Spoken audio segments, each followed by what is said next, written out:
everyone, and welcome back to my booktube channel, Lisa in Bookland. This is my May reading wrap-up part 1, and this is actually the first time I've done a 2-part reading wrap-up, which is kind of ironic. I don't know if that's the right word, because I thought I did very little reading this month. To be fair, a lot of this was kind of done at the end of April and a lot of books carried over, so I decided to split it in two also so I'd be able to get this edited in time. But yes, so this reading wrap up is just going to concentrate on the books that I read for May of the Moderns, and then the next reading wrap up will, part 2 will concentrate on everything else I read this month.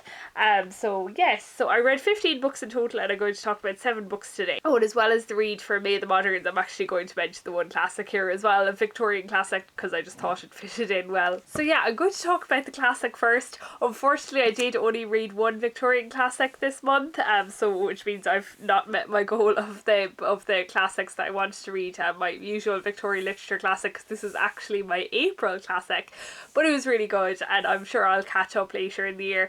But yeah, it was Dr. Thorne by Anthony Trollope. This is the 3rd book in the Chronicles of Barsetshire, and yeah, it was definitely my favourite so far. I had seen the adaptation previously, the Julian Fellow ones, and I liked it, but I remembered almost nothing about it. And actually, after reading the book, I went back and watched the adaptation again just for fun, and yeah, it was still a really good adaptation, really beautiful. But yeah, some storylines changed a little bit, and the one character that's like a villain, and this was given a redemption arc in the adaptation, and yeah, having read the book, I don't think he deserves the redemption arc that he got in the television series. But yeah, the Dr. Thorne is the first in the Chronicles of Barsetshire that gets away, I suppose, from more of the church politics, and instead the main character is actually Dr. Thorne. Even though Trollope kind of goes in this funny little rant at the start of the book. He's like, oh, if you don't want a middle-aged man as your main character, you can pick Frank Gresham instead, who's like more, I suppose, conventionally the main character. But he does say that his female lead is definitely Mary Thorne, who is Dr. Thorne's niece. And yeah, Mary is really interesting because she's actually the illegitimate child of his brother, and I don't think that's a spoiler to say. I think we know pretty early, even if Mary doesn't know for a while. But yeah, so she has like a really interesting social position. The doctor is very highly regarded in his community. He's a good doctor, and Mary actually has been educated alongside some of the wealthier children in the area and by their governess, but she's always held back by herself and by others just because of her birth status. I really liked the relationship between Mary and her uncle. It was just really lovely. I think at one stage Dr. Thorne asks what Mary would do if she came into a lot of money, and then Mary is like, oh well, you never have to get up in the middle of the night and go out on a call again. You know, she just would like to reduce the burden on him, which I just thought was lovely. And yeah, she's just the apple of his eye. He adores her. I mentioned the Greshams. They're kind of the big house in the area, I suppose, and there's also some other characters that come into it. There's very much kind of an old money versus new money kind of aesthetic going on between two of the families, and just the rows that are between the different houses are quite entertaining. The Greshams are in quite a lot of debt and how they deal with that, and yeah, the book focuses a lot on kind of the younger Gresham siblings, as I say, Frank, but also his sisters, and I actually really loved the relationship between the siblings as well. It was just it was really fun and warm, and the doctor himself is just a lovely character, and I actually would love a prequel about like Dr. Thorne as a young man. I just think that would be nice. I don't think it'll ever happen, but yeah, I just really was attached to him. And yes, the only criticism I would say about this book is the plot I found was really predictable. Like I you could kind of see from the middle of the book where it was going, and there was no surprises after that. It was still really warm and enjoyable, just yeah, predictable, like I said, and I just felt like the second half of the book dragged slightly just because of that. But yeah, definitely really enjoyed it. And just a word for the Everyman editions. Wow, it's the first one of these I've bought. I only bought this one because it was like the same price as like a normal Penguin, and yeah, I went for it, and they really are just the most beautiful books to read. So yeah, maybe I'll treat myself to more of them in the future. I'm really looking forward to getting to the next book in this series in June, I think. So the next book I'm going to talk about then is actually also a book that I'd previously seen in adaptation for, I never actually read the original source source material, but this time it's a play, and it's this one, Journey's End by R.C. Sheriff. So there was a fantastic film that I'd seen on the television a while ago, and I just took note it was a play, and I was like, wow, I really must read that play. It was really, really good. And actually when I was reading this, I made an effort at the first to try and read it, like some people recommend reading a Shakespeare play, to read it as well as listen to it, so I put on the adaptation. But yeah, I didn't continue with the adaptation because I wanted to read the book, and the adaptation had, you know, added in some scenes at the start at least, so I don't know how much it diverges it throughout the book, not in terms of the actual plot, but in terms of just the dialogue, I suppose. So yeah, I definitely will be watching the adaptation in the near future just to compare it. Yeah, but this is just such an excellent play. So a lot of like adaptations of the First World War, you're kind of used to seeing like big expensive like battle scenes, or like you know, like the like of 1917 and that, you know, just really high budget productions, whereas this is just set in the dugout of the where these officers are living, and other characters kind of come in and out, and there are some like stage directions that give like sound effects from the outside, or like the time of day it is, the type of light that's coming into the dugout, but it is principally just set in that dugout. And yeah, so you're being told about the war, but the action isn't being shown directly, which would obviously be impossible for a stage adaptation. So the main character probably is this man called Captain Stanhope.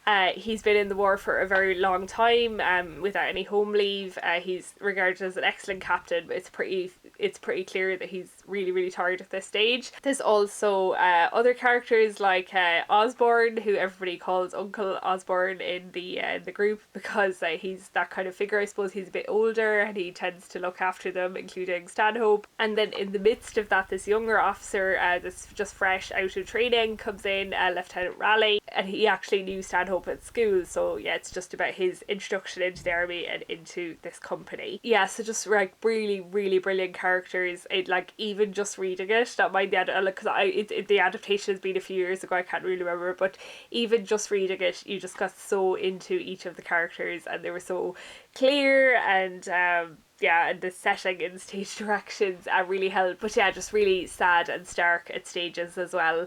And yeah, obviously the author R.C. Sheriff actually served in the war himself. So yeah, so just really valuable to get the experience of somebody that actually served there. Oh, and I should have mentioned that Journey's End was first performed in 1929.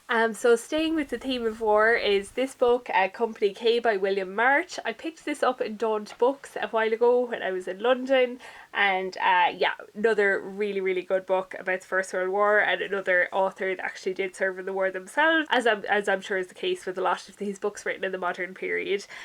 So what's unusual about this is the author is actually American. I don't think I've ever read a book that wasn't by a European author about the wars, so yeah, just interesting to read about American soldiers and American company.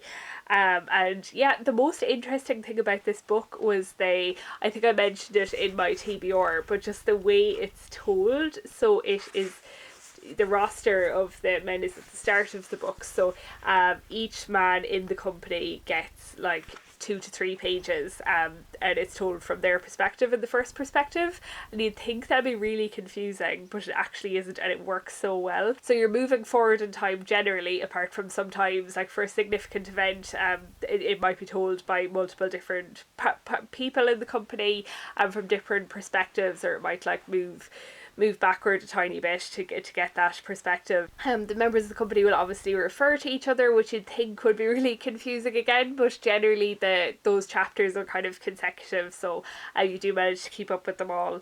And yeah, it just gave you a really like full experience of this company, and it doesn't only follow them during the war, like that is most of the book, but it also follows them after the war.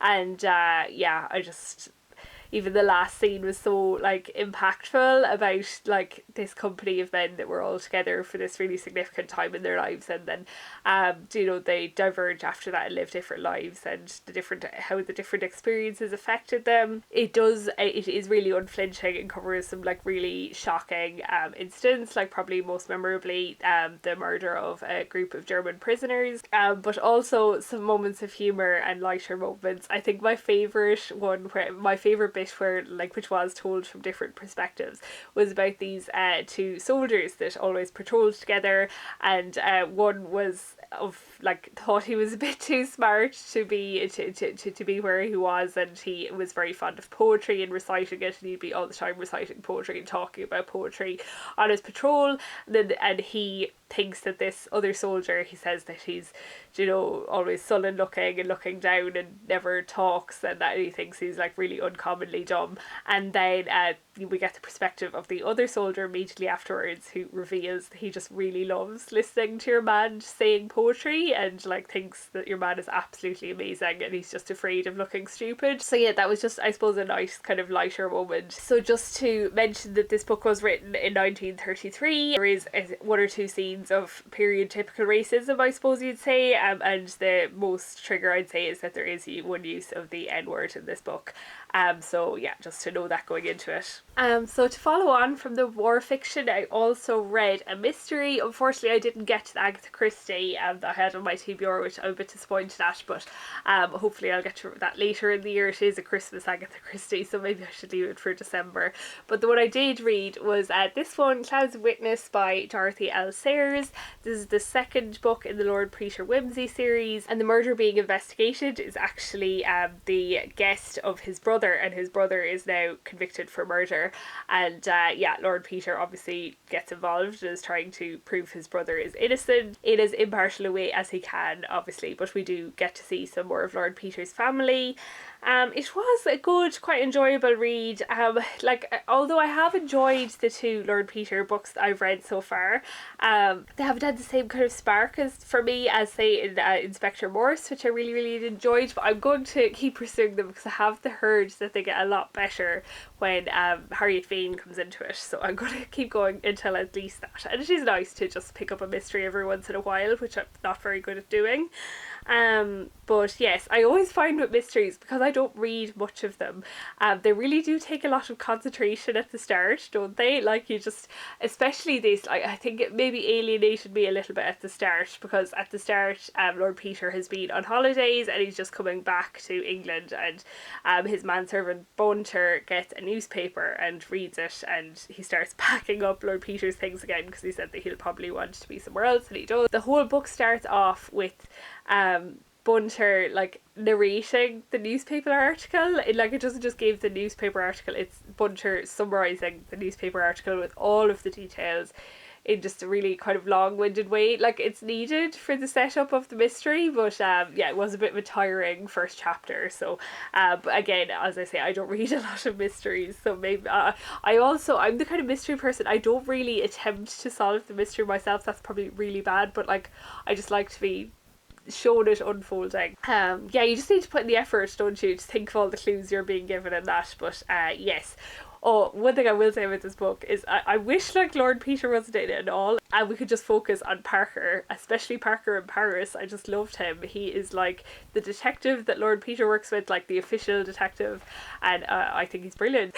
He's in Paris and he's thinking of his like unmarried sister that's living in like I suppose quite difficult circumstances financially at home, and he's like, oh, she'd love like a bit of lace pink frippery. He's kind of strange, like he thinks he should be uncomfortable, but he's not really uncomfortable going into like women's clothes shop and buying like a pink lacy chemise for his impoverished sister. I just think he's so nice, and yeah, he sticks up for one of the characters in this book. So yeah, I hope he continues to be a big part of the series, and I'm sure he will.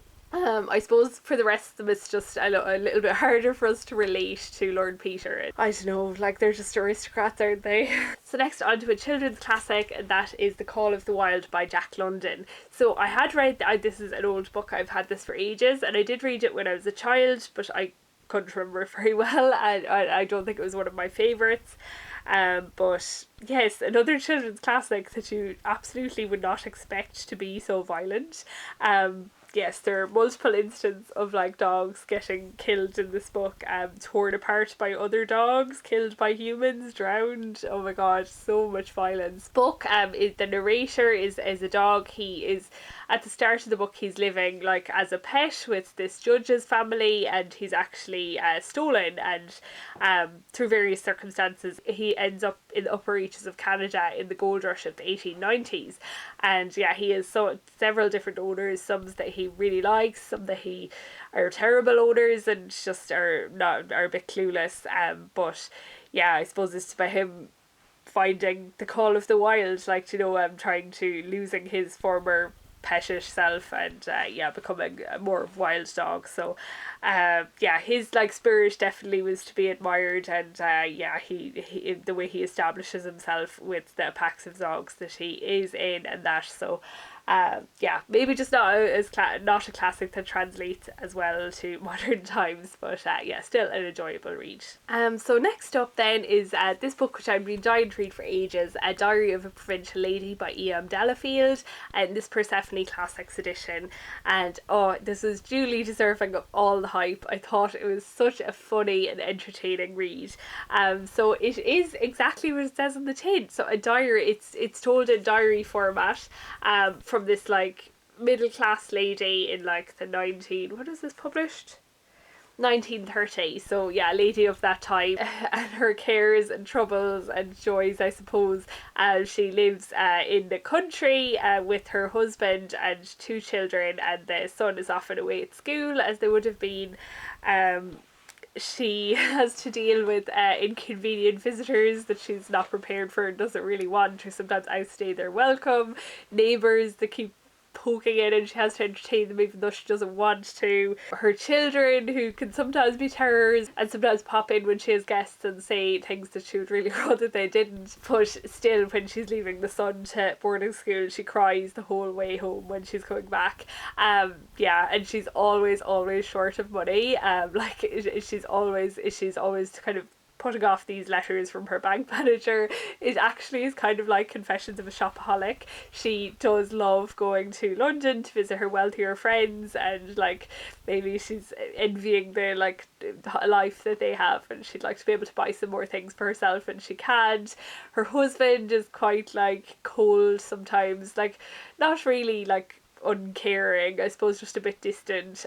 So yeah, just all of her struggles, and it's just such a funny book. I'd really recommend it, and yeah, I definitely would like to read more Delafield.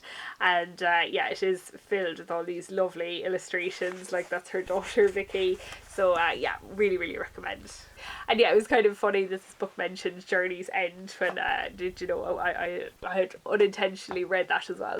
So yeah, nice coincidence and a great book. And for another coincidence, the next book I'm going to talk about is Love Tommy by Andrew Roberts. This is a collection of letters from the Great War to the present day, as it says on the tin, from British soldiers. And the reason this is another coincidence is I was like, Andrew Roberts, why does that name sound familiar? And it was from this book, which I am almost finished an audiobook. I'll talk about that next month. But yeah, I started reading this book because of Bridgerton. What can you say about a collection of letters? Really heart-wrenching at times. I think like sometimes funny, just like the banalities of life that are put in the letters that soldiers are writing home from the front. Sometimes they describe their actions in great detail, and then other times just more humdrum daily life kind of things. It is nice in this collection, nice and hard at the same time, I suppose, that it gives the letter, and then afterwards it'll tell you what happened to that particular soldier, whether they survived or whether they were unfortunately a lot of cases killed a few months later, or whether that was their last letter that they wrote or anything. And yeah, it's just, I think the hidden story behind it all is like that these letters were kept by people in order for them to be presented to the Imperial War Museum, which is where I bought this book many years ago. I think I started this book in April for April, and I think especially when it's a collection of letters from different people, I was conscious of like not reading it too fast, because when I read too many at the same time, I think you nearly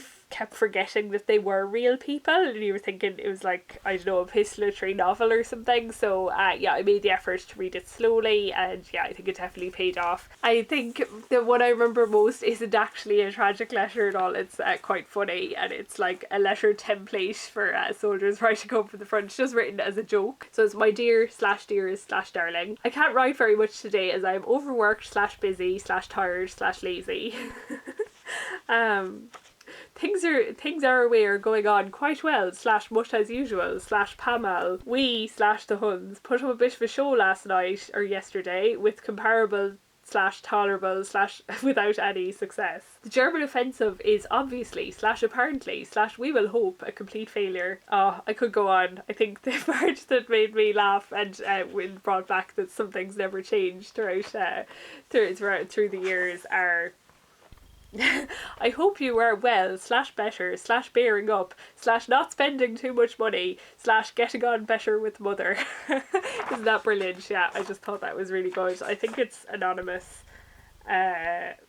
Yes, anonymous, but a brilliant piece of comic fiction. I think I hit a good few of the prompts. I don't think I hit all of them, including awfully. I didn't include the one about Ireland, which is shocking, obviously. But I did come across a book that I really, really want to read in the back of Company K, and it's called My Son by Howard Spring. This is the powerful story of two hard-driven men, one a celebrated English novelist, the other a successful Irish entrepreneur, and of their sons in whom are invested their father's hopes and ambitions. Oliver Essex and Rory O'Riordan grew up as friends, but their father's lofty plans have unexpected consequences as the violence of the Irish Revolution sweeps them all into uncharted territory. That sounds really, really good. I'm really excited to get to that one, so I'll definitely have to put that on a TBR somewhere. And yeah, I wish I'd spotted that. I read Company K near the end of the month. It's a pity I didn't read it near the start, or I definitely would have got that in an ebook or something, or from the library. So yes. So yeah, that's all the books that I'm going to talk about for this wrap up. Please let me know if you participated in May of the Moderns and what your favourite book was. And yes, thanks for listening, thanks for watching, and I'll see you next Thursday for my next video.